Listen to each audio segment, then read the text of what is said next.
Hello and welcome to another episode of the Abundant Wellness Podcast with Andrea. Today we're going to be talking all about nervous system regulation. And I'm going to be talking about some approaches to use throughout the winter. So if you did not listen to the last episode where we talked about managing cortisol throughout the winter, you're definitely going to want to go back and listen to that episode because it ties into what I'm going to be talking about today. So both nervous system regulation and cortisol regulation are vital if we want to have healthy emotions, if we want to have a regulated mood, if we want to, really kind of go through the holiday season without all of the overwhelm and stress and frustration that can often come up throughout the holidays. So I want to talk about this from a couple of different perspectives, and I'm going to start off with something that I've been observing with a lot of my keys to emotional freedom coaching clients, which is this desire to have a perfectly calm, peaceful, happy holidays. And I actually started talking with them about this in October because I knew that so many of them were we're working through some emotional baggage. They're working through some very real hurts, pains, traumas, significant events in their life. And they're probably going to be seeing family members that are part of that story or that negative narrative that they're walking through. And I knew that if we didn't get really real about how we were actually doing and get really real about our expectations, this could be a very unfun holiday. And I that is something I'm observing with my own clients, but I want to share this just from my own personal life because I think it's important to hear other people's stories about what they've walked through and how that's impacted them. And so I grew up in a fairly dysfunctional home. My mother had borderline personality disorder, very dysregulated. Christmas time was not super pleasant. I would say she did a great job making some fun memories for us. She was very creative. So we always knew that we were going to get some really fun, creative ornaments. We were going to get, elaborate, cross-stitched items, things that I really do still treasure to this day. But the emotional dysregulation that was very present in my home made the holidays just an unfun time for me. And I remember by the time I was in high school, I was in competitive choir in high school. I loved singing. I loved all of the things that we were doing. And I also loved being busy during that time because it meant that I got to be homeless and I got to have some kind of balance in my life with all of those things. Now, fast forward to me being married and pregnant with my first daughter, and my dad is on hospice for a terminal brain cancer. And I realized for the first time that I was going to have to be confronting some of those childhood emotions that I had buried. And I had this kind of unspoken expectation that now that I'm married and I have a family of my own, the holidays are going to be magical and perfect. And I think to some degree, we all kind of have bought into this belief a little bit. I think it's why the Lifetime Christmas movies, or the Hallmark Christmas movies do so well, is because we all want that magical ending, right? We all want that hope-filled, everything's easy, everybody loves each other, everybody gets along. We all want that. And I think especially, as an Enneagram 9, I am very much a peacemaker. And that's just something that drives me, in most of my interactions and most of my desires. And so I had to get very real during that season about life was not kind. It was not easy. My mom was not getting better. In fact, she was getting significantly worse. And I may never have a happy holiday ever again because my dad is on hospice during one of the best times of the year. I'm 9 months pregnant. Life is not what I thought it would be. And I was forced to face the reality that I couldn't have this thing that I wanted. I would never get back all of the years of my childhood that was lost, that I didn't get to enjoy due to my nervous system being dysregulated throughout the holidays. And so many of us grow up with this expectation that really does come from a broken childhood. It comes from a broken experiences growing up where we didn't get to just be a kid. And so we want to go to this place of almost fantasy where we're imagining that now that we have kids of our own, now that we have, we're all adults, that everybody's just going to, grow up and get along. And that's just unfortunately not the case, because if we grew up in an environment like that, the likelihood that everyone in the family is dysregulated is very, very likely. And so I want to talk about this because if we are going to actually regulate our nervous systems, we have to do some work within that. And that work isn't going to be easy, but it is going to be fruitful.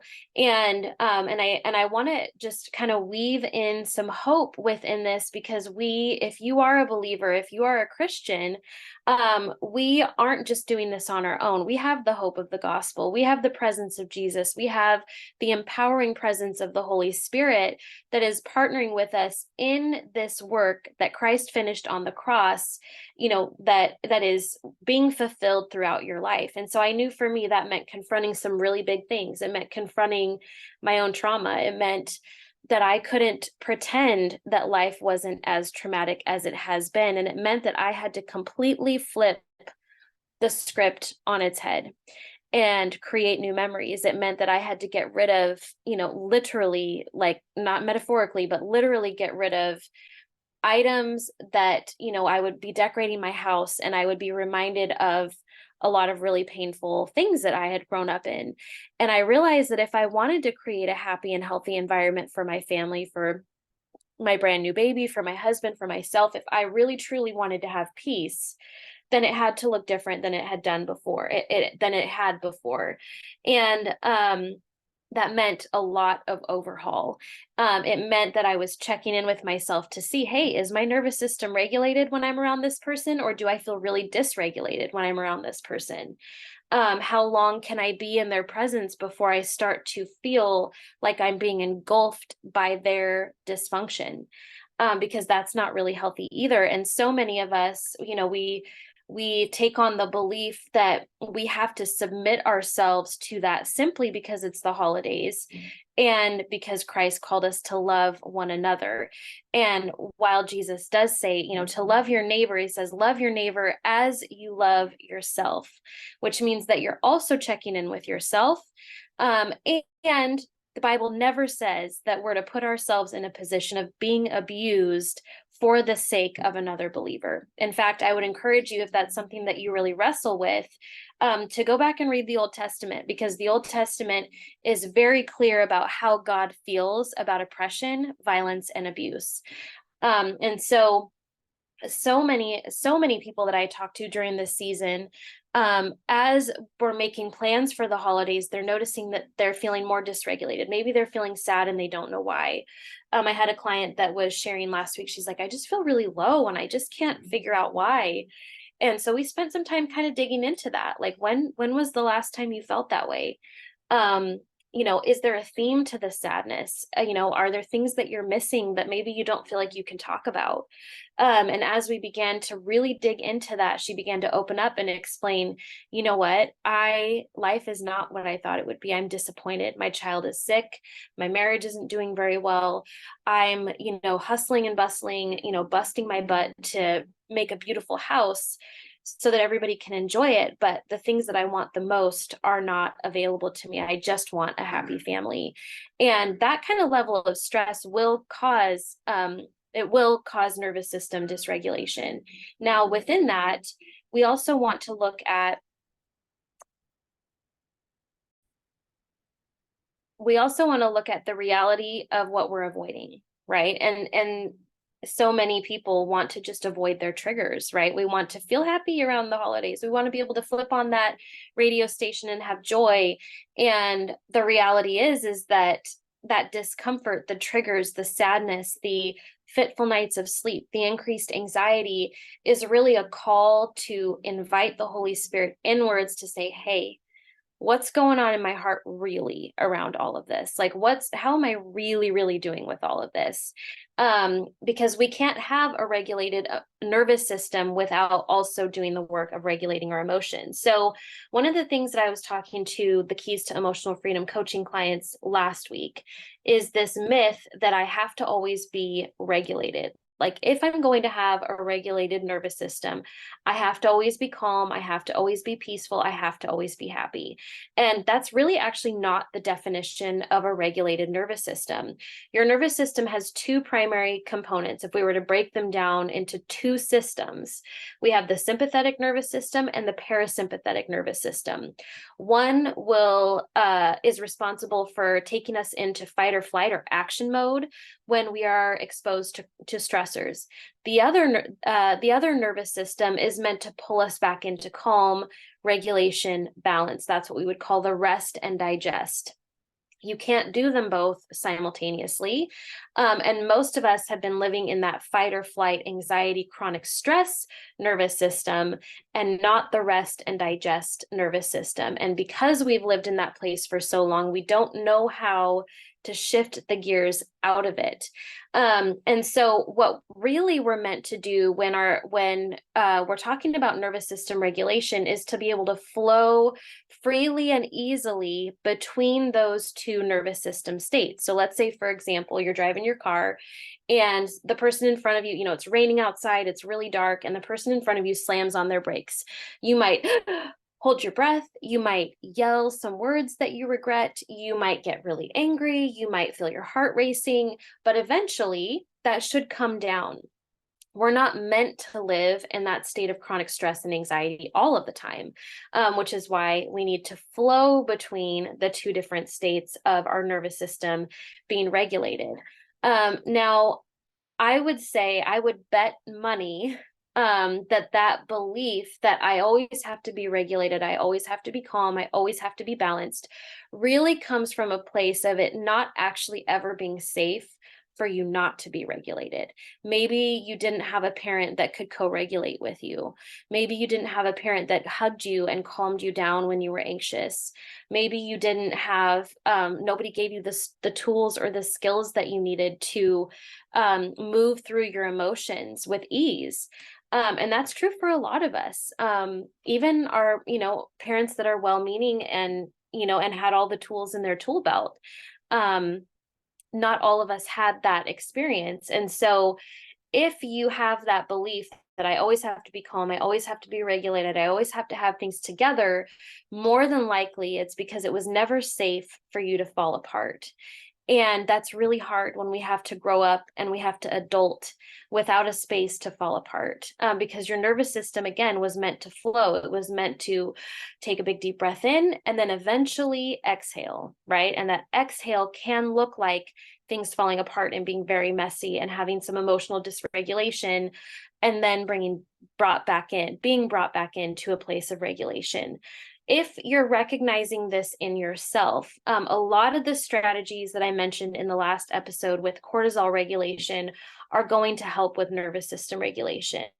But I want to invite you to spend some time in the following questions, because these questions are things that I dive into when I notice that I'm just feeling a little bit dysregulated. I'm feeling a little bit off. I'm feeling like I can't come out of maybe a state of anxiety or stress. And I want you to pay attention to these things, maybe write them down, put them on the notepad in your phone, and use them when you need them, because these have really helped me. They've helped a ton of my clients learn how to attune to their nervous system so that they can move through whatever it is that they're experiencing. So the first question that I would ask is, where do I feel this in my body? And the easiest way to really tune into where you feel it in your body is to close your eyes and kind of just imagine like you're scanning your body from the top of your head all the way to the bottom of your feet. So I notice when I'm doing this right now that the back of my neck feels a little bit tight. I feel like my chest feels maybe a little bit tight. Maybe I've been carrying some stress in there. My stomach feels good. My back feels good. And I just kind of go all the way down. Okay. You want to pay attention to those things. I notice that I carry a lot of tightness in my shoulder. No clue why that is. Could be scoliosis, could be a number of different things, but pay attention to that. You might notice that you're kind of holding your breath. And that is a common sign that we're stuck in the fight or flight nervous system, and we want to get out of that. So where do I feel this in my body? When did I first begin to feel this way? Now, some of us, if we've been stuck in this state for a really long time, we may notice that, gosh, it's been months. It's been months, you guys. So last year, or 2023, I got long COVID, actually 2022, November of 2022, I got long COVID, didn't know that I had long COVID, got severe anemia, that threw my adrenal glands into a crisis, massively impacted my frontal lobe, threw me into like basically fight or flight, just because my body was under so much physiologic stress from the illness. And then our house flooded, and then we had to move in and out of our house twice. We didn't have a kitchen for 9 months. And when you have a family with multiple food sensitivities and you have to make everything from scratch, not having a kitchen is a really, really, really big deal. And so my body was stuck in this place of just like, it was just stuck, nervous system stuckness. That's what I would call it. So when I asked myself that question, when did I first feel this way?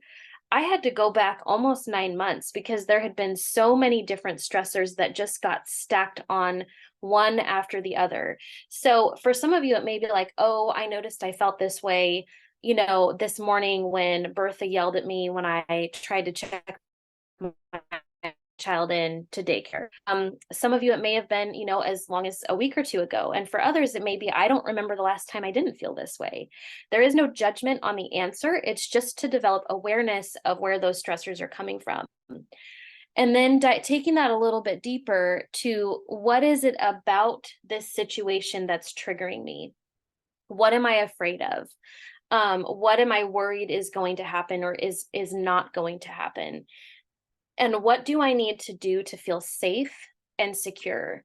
Now, when you answer this question, it may not be that there is the opportunity to feel safe and secure, but it's important to identify what the need is in order for you to feel safe and secure. So, for example, my daughter has pandas. She is pretty well recovered, but we still have moments of, where she's exposed to a cold or a virus and her immune system still kind of misbehaves with that. And when that happens, it can be very triggering because it has led to some very scary, very stressful situations in the past.